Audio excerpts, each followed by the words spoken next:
আপনারা জানেন যে আজকে 15 দিন যাবত হয়ে গেছে আমার ভাই ওসমান হাদি নাই, মারা গেছে, তাকে খুন করা হয়েছে। এখন পর্যন্ত মন্ত্রণালয় থেকে, রাষ্ট্র থেকে কোনো প্রকার জবাবদিহিতা আসছে না। তার খুনিরা এখন পর্যন্ত খোলা ঘুরে বেড়াচ্ছে।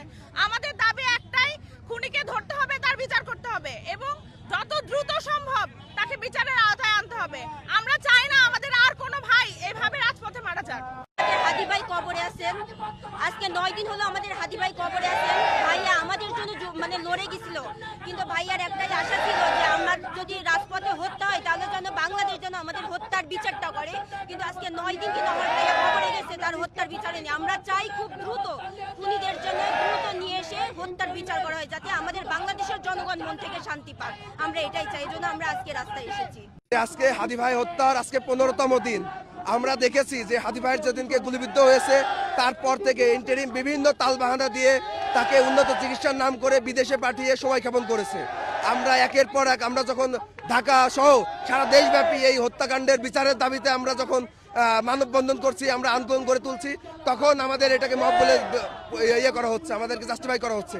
কিন্তু আমরা এই 15 দিনের ধৈর্য ধরতে ধরতে আমাদের ধৈর্যের বাঁধ ভেঙে গিয়েছে।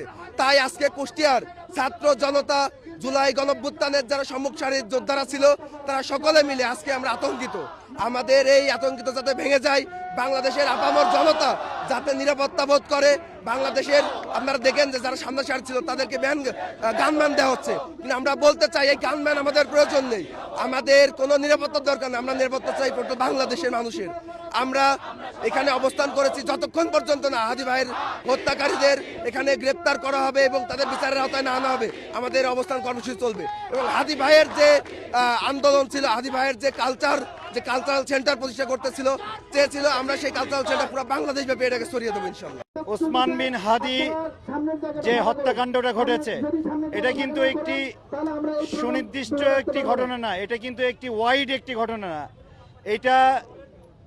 এই ঘটনাটার মাধ্যমে তারা জুলাই যোদ্ধাদেরকে একটা মেসেজ দিতে চেয়েছিল যে ভাই, তোমরা যে দেশ যে নতুন করে তোমরা স্বাধীন করছো, এটা কিন্তু তোমরা যে ভারতীয় আধিপত্যবাদের বিরুদ্ধে তোমরা যে কথা বলতেছো, এই কণ্ঠটা আমরা কিন্তু রুখে দেব।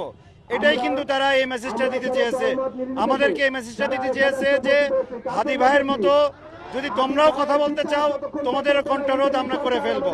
আমাদের শহীদ হাদি ভাইয়ের যে হত্যাকাণ্ড সংঘটিত হয়েছে তার আজকে প্রায় 2 সপ্তাহ পেরিয়ে যাচ্ছে, কিন্তু এখন পর্যন্ত কোনো সুরা হয়নি। আর যে বিভিন্ন জায়গায় যে গানম্যান দেওয়া হচ্ছে, এই গানম্যান কোনো সমাধান হতে পারে না। কারণ আপনারা দেখেছেন যে জুলাই অভ্যুত্থানে যে ছাত্র জনতা নেমে আসছিল, আসলে এই ইন্টারিম সরকার কতজনকে গানম্যান দিয়ে কতজনকে রক্ষা করবে? গানম্যান কোনো সমাধান হতে পারে না।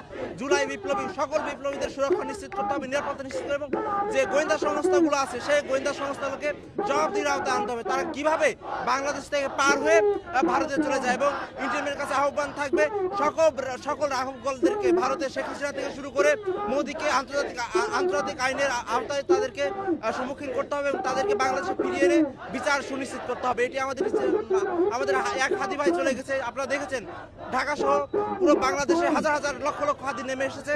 বিচার নিশ্চিত না হওয়া পর্যন্ত আমরা রাজপথে আছি, আমরা রাজপথে